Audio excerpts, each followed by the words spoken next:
I'm so glad God keeps his promises. He promised that a Savior will be born, and it happened just like he promised.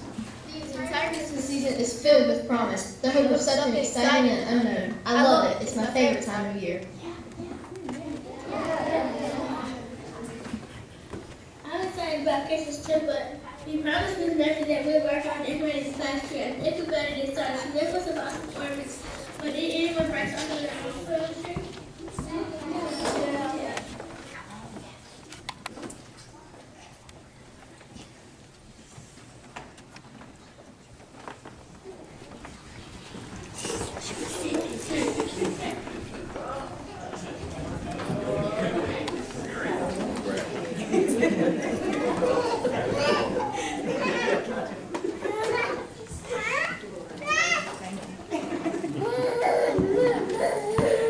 Why did you bring a globe? I've never seen a Christmas tree with a globe hanging on it before.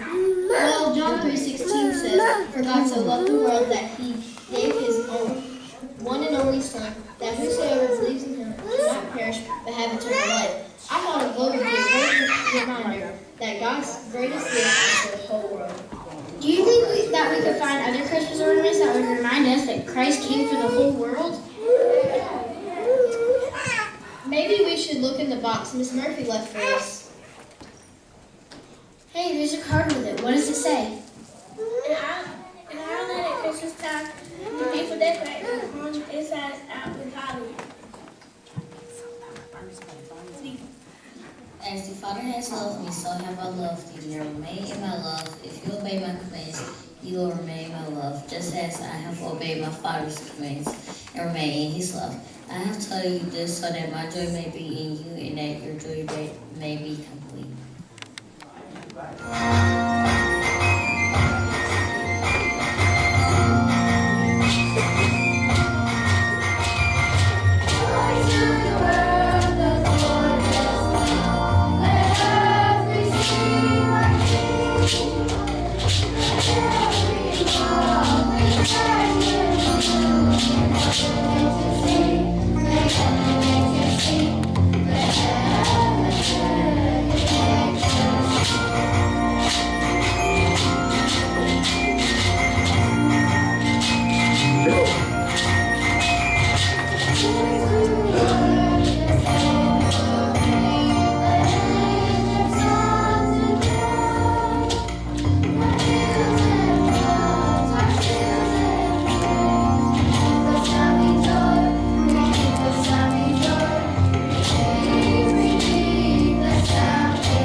Christmas connects us to the whole world. Now let's get back to the tree decorating. What else is in the box? It's a manger scene. The nativity scene is the center of Christmas celebrations in many countries. In Brazil, it's called the Principio. The elements of the Principio illustrate the story of Jesus' birth in Bethlehem. So Joseph also went up from the town of Nazareth in Galilee to Judea to Bethlehem, to the town of David, because he belonged to the house of line David. He went there to register with Mary, who was pledged to be married to him, and was expecting a child while they were there. The time came for the baby to be born, and she gave birth to her firstborn, a son. She wrapped him in cloths and placed him in a manger because there was no room for them in the inn.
I didn't know the manger scene had so many names. Nativity and Principio. That's cool.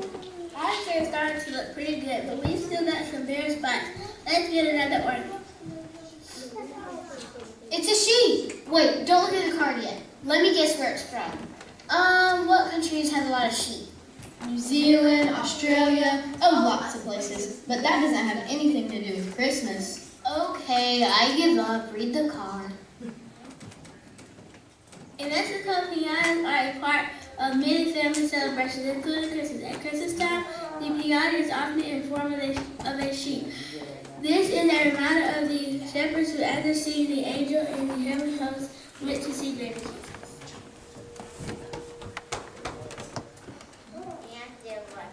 And there were shepherds living out in the field nearby, keeping watch over their flocks, and an angel of the Lord appeared to them, and the glory of the Lord shone around them, and they were terrified.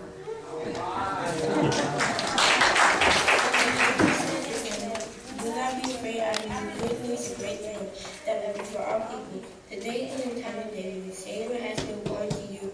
He is Christ the Lord. This will be a sign to you. You will find the baby wrapped in cloths and lying in the bed. A heavenly host appeared with the angels, praising God, saying, "Glory to God in the highest, and all peace to men on whom His face will be."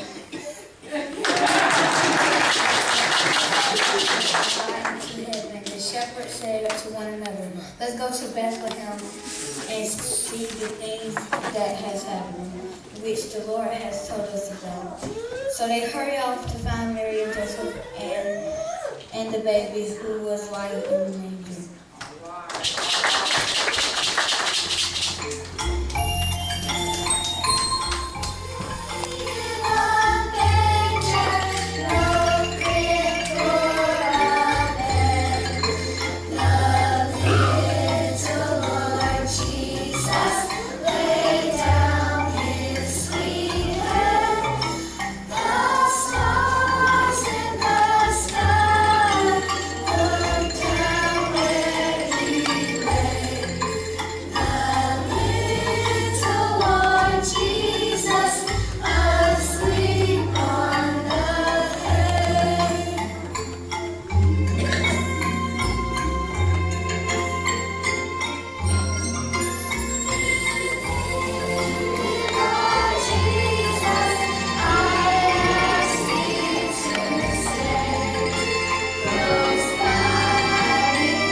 Me too. We had one at my birthday party, so I think it would be great to have one when we celebrate Jesus' birthday. Do you think we can make a piñata later? Sure, but let's get the tree first. It's a star. We always have a star on top of our tree. The star of Christmas announced the birth of a king to the wise men who traveled miles to see him. Of course, they didn't show up until Jesus was 2 years old and out of the manger, but the star was a sign to them that a king was born. These wise men were from Persia and the Middle East.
Jesus. His light and his love are always shining on us. Hey, there's just one more ornament in the box. What is it? It's a tiny Christmas tree. The Christmas tree has become a symbol of Christmas in many countries around the world. In China, it is called the Tree of Light and is decorated with paper chains and paper lanterns. Remember what Miss Murphy told us about China? She said that only a very small number of people in China are Christians. Those who love the Lord and celebrate His birth have to be. She said they're not afraid to worship the Lord, and they celebrate his birth with Christmas carols too.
Thank you for coming to earth to be my Savior. I am so glad that I have the freedom to worship you. I love you, Jesus. Amen. Well, what do you think of our tree? Pretty cool, huh?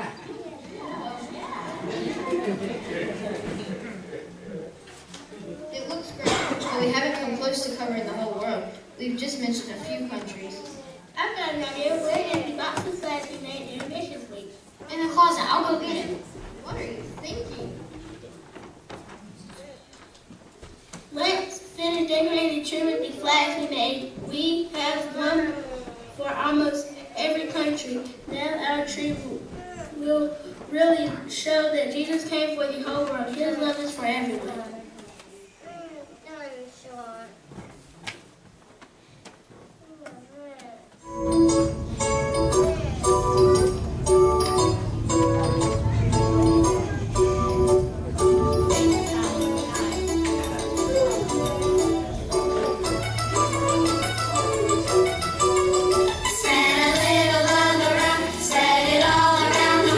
Share the happy song of Christmas with every boy and girl.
our promise to Miss Murphy. Do you think she'll like it? Yes, she'll like it, but I think she'll like what we've learned a lot more. Christmas is a promise for the whole world. The promise is for you and your children and for all who are far off, for all whom the Lord our God will call.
For just a moment, and kids, if y'all want to hang here, if y'all want to go back down, it's fine too. But I was really encouraged during this Christmas play that it's Christmas around the world, and there's so many people who celebrate Christmas in different ways. I mean, even from one family to the next. And now we're talking about cultures, and we're talking about countries that celebrate Christ in a different way. However, we're all celebrating Christ. That's the only thing that is common among us. When everything else is out of sorts or doesn't make sense or doesn't fit in, there's one thing that is common among us if we are followers of Christ. Not just Christians. Anybody can say they're Christian if they live in America, but if you are Christ followers, then there's something common among us. I was reminded that whenever Joseph was giving this enormous task to father and to parent someone else's child, anybody ever had to parent someone else's child? Just raise your hand, like raise them. I mean, like raise someone else's child, or maybe someone else has raised you. Joseph could not, this commitment that he had from the Father, Jesus, he couldn't just say, where's our little baby doll?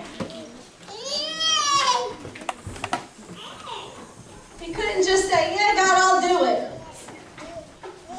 This little baby you gave me, I'll take the task. He couldn't just take the task and fall down on his commitment and then just go on. But there's something about Joseph that Joseph took the commitment with this child, and he parented this child his whole entire life. Yes, that is her baby.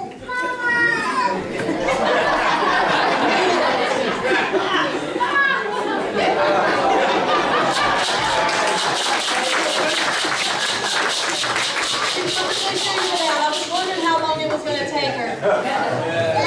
This commitment that Joseph had to Jesus, a child that wasn't even his son, was more so than anybody that night that came to see that baby. You see, the shepherds could come in and they could see this enormous celebration and they could go back to their flocks. The wise men could come in and give the gifts and lay them down and say, "All praise the Lord," and they could walk away. But this man, Joseph, there's something great about this man that took on the task of raising someone else's child. I'm telling you, it's hard to raise your own children. It's even harder to raise someone else's children. But I'm telling you, I know the Lord is here today. I know He was with us before we even walked in this building. But there's something, I had a great opportunity. Cole had a friend that had a birthday party. And so we took him, and it was a Mexican family. Both parents was from Mexico, and so most of the people there were Hispanic. There was only a couple of white folks, and I thought, these folks love well. I walk into this place where these kids are having a birthday party, and they were worried about me. If I was okay, if I had enough to eat, if I needed anything else, if I needed some Pepsi or 7-Up or whatever, and they served me well. And I thought, Lord, how do we know that we are your disciples? Is if we have love one for another. And our mission and our goal here is to do two things. It's to love God and to love others. And it's not just to say, I love you, but to love people well. I think Joseph loved well that night and the rest of his life. I think other people could love well, but I want us to remember that whenever we are out about, life and doing whatever, how is it that we are responding to one another? How are we treating the elderly? How are we treating the children? How are we treating those that are less fortunate? Or how are we treating those with disabilities? Are we looking out for them, or are we only looking out for ourselves? Joseph couldn't look out for himself at this point.